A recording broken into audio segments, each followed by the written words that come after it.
இந்த உளுந்து வந்து வறுத்து ஒரு டம்ளர் வறுத்து அரைக்க போகிறேன். காலைல டிஃபனுக்கு.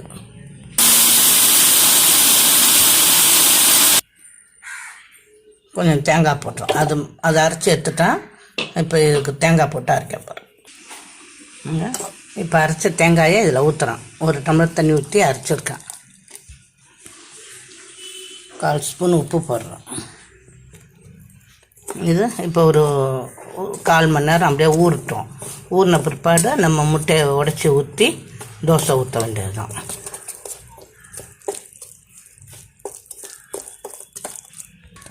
இந்த மாதிரி தோல் உளுந்தில் செஞ்சால் இன்னும் நமக்கு நல்லா சத்து அதிகமாக கிடைக்கும்.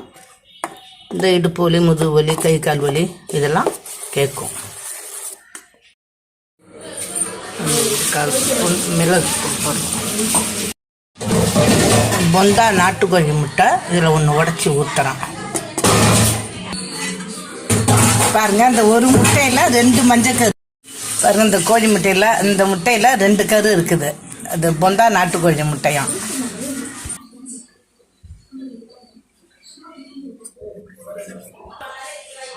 பாருங்க, தோசை ஊற்றுறேன்.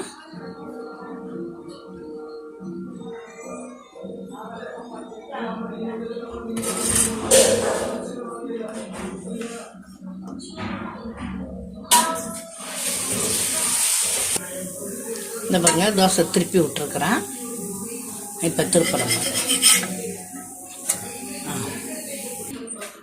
நல்லெண்ணெய், நெய் எது வேணாலும் இது மாதிரி ஊற்றி சுடலாம்.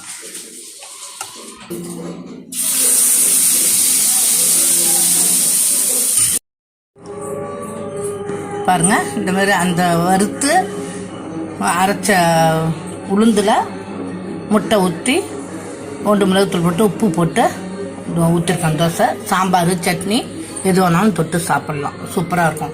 டேஸ்ட் உங்களுக்கு இனிப்பு வேணும்னாலும் நாட்டு சர்க்கரை, ஏலக்காய் அப்படி போட்டு நீங்கள் சாப்பிட்லாம்.